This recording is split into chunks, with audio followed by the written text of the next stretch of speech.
Hello guys, welcome to M Y classes. आज के इस लेक्चर में हम डिस्कस करेंगे बिटवाइज ऑपरेटर को।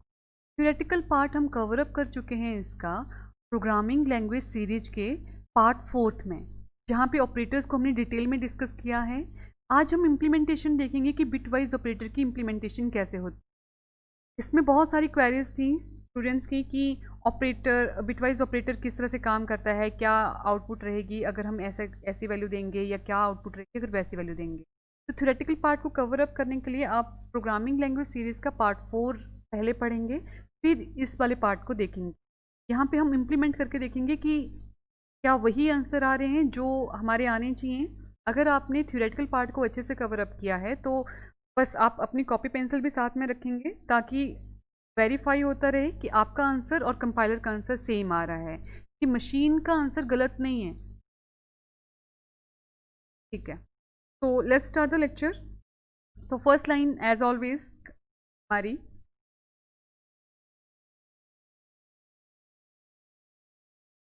Comment line.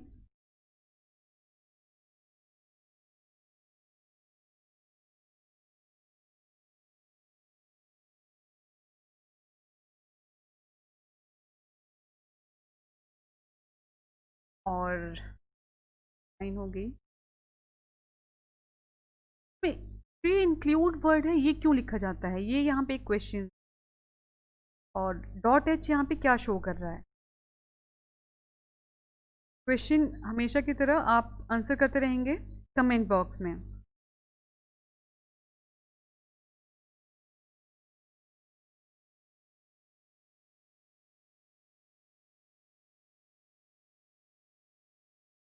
हम इंडेंटेशन क्यों देते हैं प्रोग्राम की, ये भी क्वेश्चन है आपके लिए।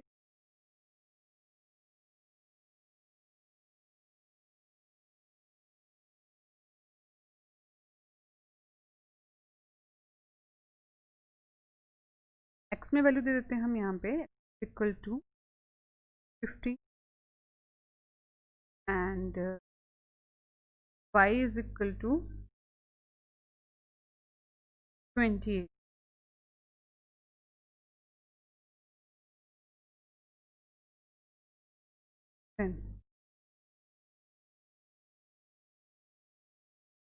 और वेरिएबल लेंगे जिनमें जब भी आंसर आएगा तो वो उसी में स्टोर होता रहेगा हमेशा।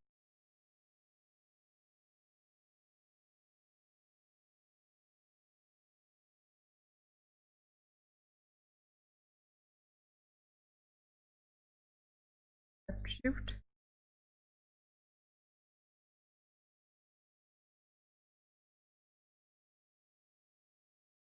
वैल्यू x आफ्टर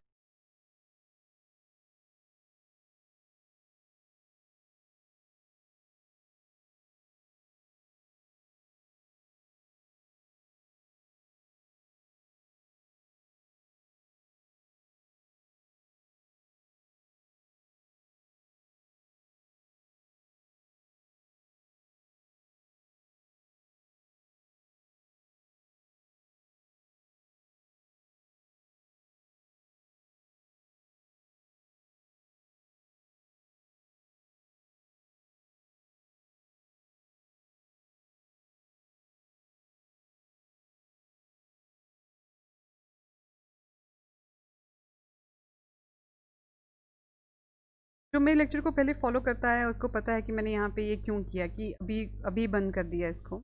वो इसलिए क्योंकि प्रोग्राम थोड़ा लंबा हो जाएगा, तो फिर एरर्स अगर आती हैं तो फिर उनको फाइंड आउट करना थोड़ा टफ हो जाता है। हम सिंगल सिंगल का आंसर साथ साथ में देखते चलेंगे कि क्या हमारे आंसर वेरीफाई हो रहे हैं कि नहीं। अब जो हमारा बिटवाइज ऑपरेटर था, ये जो डील करता है ये करता है बिट के ऊपर। बिट जो है वो स्मॉलेस्ट पॉसिबल यूनिट है डेटा स्टोरेज की। बिट या तो 0 है वही, या तो 1 है हमारे पास। ठीक है, तो ये शिफ्ट करता है बिट्स को। दैट मीन्स जो हमने वैल्यूज जैसे x की वैल्यू यहाँ पे दी है वो है हमारे पास 15। 15 ने डेसिमल नंबर में, अब पहले 15 जो है वो बाइनरी नंबर में कन्वर्ट होंगे, फिर वो लेफ्ट की तरफ को 2 बिट को मूव करेगा। किस तरह से मूव करेगा, उस तरह से फिर जो भी बिट मूव हुई उसके बाद वो फिर से डेसिमल नंबर में चेंज करेगा, फिर हमें आउटपुट में आंसर आएगा। ये है बिटवाइज ऑपरेटर का। वही फिर से थ्योरेटिकल पार्ट हम पार्ट 4 में डिस्कस कर चुके हैं प्रोग्रामिंग लैंग्वेज सीरीज में। तो प्ले लिस्ट में जाके प्रोग्रामिंग लैंग्वेज सीरीज़ में जाएंगे और वहाँ पे पार्ट 4 को एक बार चेक करेंगे। इससे पहले वहाँ हमने ये डिटेल में डिस्कस कर लिया। अब हम सबसे पहले इस प्रोग्राम को सेव कर लेते हैं। सेव करने की शॉर्टकट की भी है F2 के साथ भी, और यहाँ पे मैं इसका नाम लिख लेती हूँ। ओके, इसके बाद हम इसको कंपाइल करते हैं। कंपाइल है। अब इसमें देखो एक एरर है। एरर क्या है? वार्निंग है ये, y is assigned a value that is never use, कि y को एक ऐसी वैल्यू असाइन की गई है जिसका कभी हमने यूज़ ही नहीं किया। तो अभी तक देखने में भी समझ में आ रहा है कि यूज़ नहीं है। तो जब भी हम प्रोग्राम को रन करते हैं तो वार्निंग का कुछ ज़्यादा इफेक्ट नहीं होता, लेकिन हमारा प्रोग्राम जो है वो हमेशा एरर एंड वार्निंग फ्री होना चाहिए। तो इसलिए मैं इस टाइम पे इस वाली लाइन को यहाँ पे कमेंट बना देती हूँ ताकि इसमें एक वार्निंग भी ना आए। देखो ये मल्टीपल लाइन कमेंट है। अगर हम इसको यहाँ पे क्लोज नहीं करते तो ये सारा प्रोग्राम जो है हमारा जो है वो कमेंट बन जाता। अब इसको हम फिर से एक बार रन करते हैं, कंपाइल करते हैं।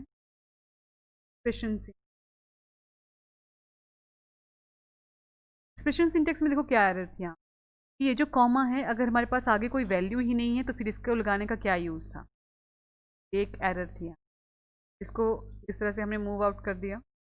देखो मैंने किसी एक लेक्चर में ये भी बताया था कि अगर हमारे पास बहुत सारी एरर आ गई, जैसे 100-150 एरर कभी छोटे से प्रोग्राम में भी आपको शो होना शुरू हो, तो पूरे प्रोग्राम को कमेंट बना दो। जैसे आपका मेन के बाद यहाँ से लेके यहाँ तक गेट ch तक अगर प्रोग्राम है उस सारे को कमेंट बना दो। अगर आपकी ये 3 लाइनें प्रोग्राम की, ये और ये ब्रेसेस, अगर इनमें कोई एरर नहीं आ रही तब आपके प्रोग्राम के लॉजिक में या प्रोग्राम में कोई एरर है। अगर इन्हीं 3 लाइनों में कोई एरर आ जाती है बस इन ब्रेसेस के साथ, तो फिर जो लिंकिंग है उसमें कोई प्रॉब्लम है या तो लोडिंग में कुछ प्रॉब्लम है। ठीक है, तो अब हमने इस प्रोग्राम को इस तरह से कमेंट बना लिया। अब हम इसको रन करते हैं। तो रन किया। अब देखो, the value of x after moving 2 places to the left is 60। आप अपना आंसर चेक करना अब यहाँ पे कि आपका अगर x 15 है, 15 को पहले आपने बाइनरी नंबर में कन्वर्ट किया, बाइनरी नंबर में कन्वर्ट करके आपने 2 प्लेसेस इसको लेफ्ट की तरफ को मूव करवाया, तो क्या आपके 60 बनते हैं कि नहीं? क्लियर? और ये 60 ही बनेगा। लेकिन यहाँ क्वेरी वाले पार्ट में हम डिस्कस कर चुके हैं इस चीज़ को बहुत डिटेल में। अब है नेक्स्ट वाला यहाँ पे, z इज इक्वल टू, फिर से x to the right shift के लिए यूज़ करते हैं, जैसे 2 वैल्यू के साथ, 2 3 जितनी भी हम देना चाहते हैं उतनी दे सकते हैं वैसे यहाँ पे।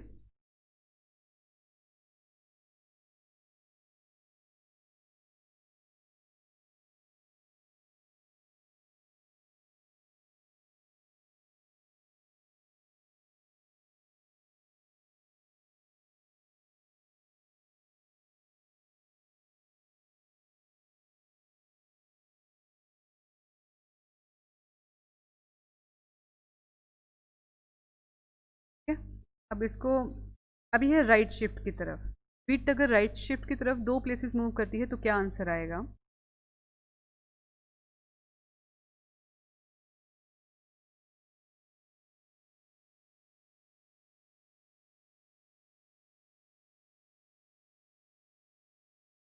यहाँ पे न्यू लाइन भी लगाते चलते।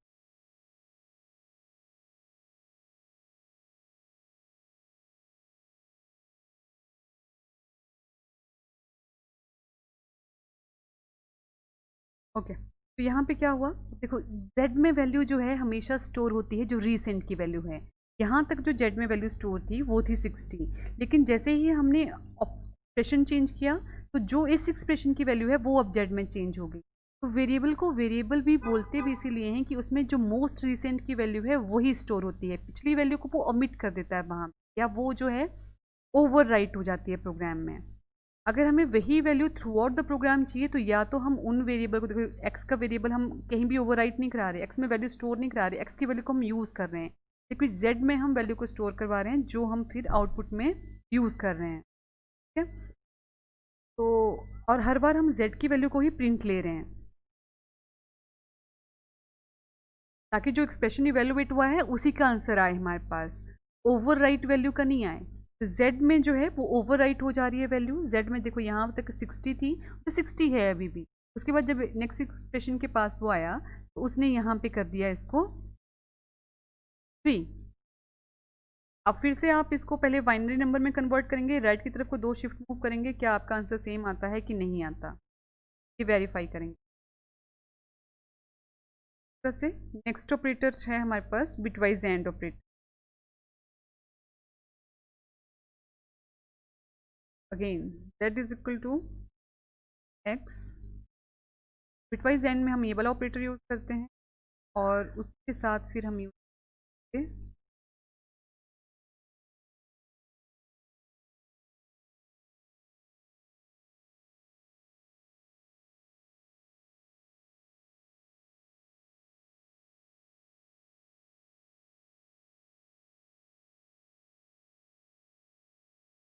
26।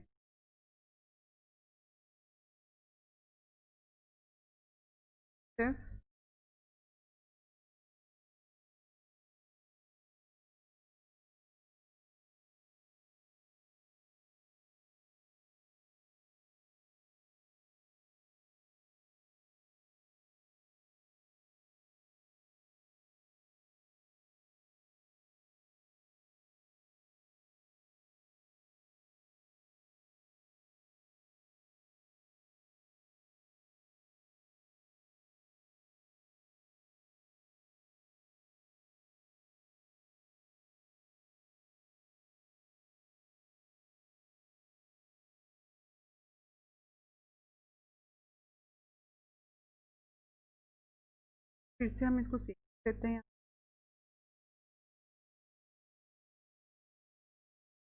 एरर है।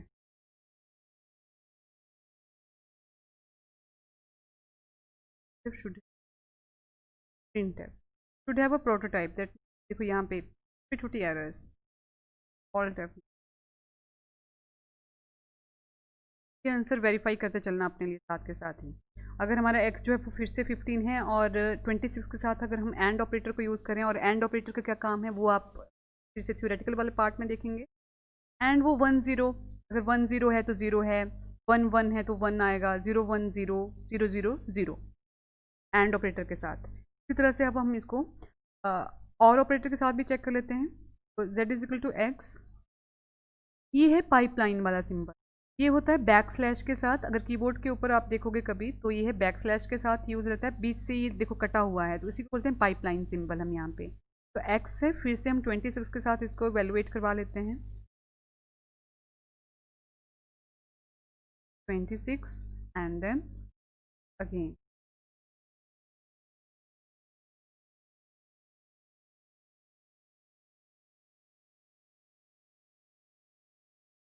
टू लाइन फिर से यूज करेंगे and value of z after applying bitwise or operator. Bitwise or operator भी कहा जाता है। इस केस में क्या है कि अगर 1 0 आता है तो 1 है, 0 1 भी 1 होता है, 0 0 ही 0 होता है, 1 एंड 1 अगर आता है, 1 और 1 सॉरी, तो वो भी 1 ही रहता है इस केस। और फिर उसी को हम डेसिमल फॉर्मेट में चेंज करते हैं, जिसका आंसर फिर हम फाइनली चेकआउट करते हैं कि क्या आंसर आए। अब ज़रा इसको कंपाइल कर लेते हैं, अब इसको रन कर लेते हैं, तो आंसर क्या मैच है आपका कि नहीं है। अगेन लास्ट के 2 ऑपरेटर बच गए हैं, उनको भी साथ के साथ कर ही लेते हैं। अब है बिटवाइज एक्सॉर ऑपरेटर। इसमें हमारे पास 2 ऑपरेटर होते हैं जिनके बीच में हम और को एंड बिटवाइज और ऑपरेटर को यूज़ करते हैं। तो यहाँ पे हम इस वेरिएबल को भी यूज़ करते हैं एज इट इज। यहाँ पे मैं इसको 26 का हम ये बता देते हैं, 9th लाइन, यहाँ पे जो हमने 20 कर देते हैं वाई के साथ, वाई आंसर देखना सेम ही आएगा। फिर से z लिखा, z is equal to x है, और ये है हमारे पास बिटवाइज एक्सॉर का ऑपरेटर जो 6 है आपके पास कीपैड के ऊपर, उसके साथ ये अटैच रहता है। ये सिंबल है हमारे पास एक्सॉर के लिए, x लिखा एंड देन y, एक्सॉर। फिर से line value of set applying bitwise or operator percentage D, फिर से हम यहाँ पे z लिख रहे हैं एंड देन दिस एंड ये क्लोज हो गया। सेव कर लेते हैं प्रोग्राम को पहले। Alt F9, Control F9 और 21 आंसर। 1 0 है तो 1 है, 0 1 है तो 1 है, 0 0 है तो 0 है एंड 1 आएगा तब भी हमारे पास 1 ही होगा एक्सॉर के केस। अब लास्ट ऑपरेटर है हमारे पास बिटवाइज इन्वर्जन ऑपरेटर। ये यूनरी ऑपरेटर है जो एक ही ऑपरेंड के ऊपर अप्लाई होता है। ये है हमारे पास टिल्ड का सिंबल जो एस्केप की के नीचे होता है कीपैड के ऊपर, तो इसी के साथ हम यहाँ पे वेरिएबल यूज़ कर लेते हैं और टर्मिनेट कर दी स्टेटमेंट एंड देन जैसे न्यू लाइन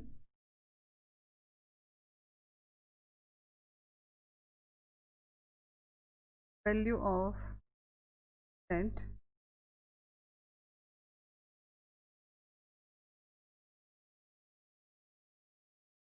वर्जन ऑपरेटर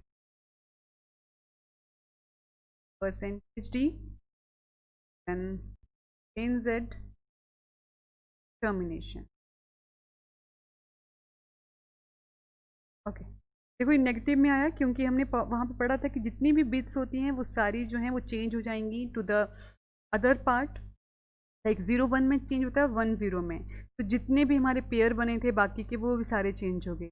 उनकी जो रेंज थी वो उस रेंज में ये आया नहीं, तो इसका नेगेटिव आंसर आ गया यहाँ। अगर आप रेंज बढ़ा के चेक करोगे तो कुछ और आंसर आ सकता है यहाँ पे। तो ये था हमारे पास बिटवाइज ऑपरेटर जो हमने काफ़ी डिटेल में चेक कर लिए, और तो हम फिर से फाइनली सेव कर लेते हैं यहाँ पे। तो thanks for watching the lecture, have a nice day, stay home, stay safe, stay happy, God bless you all.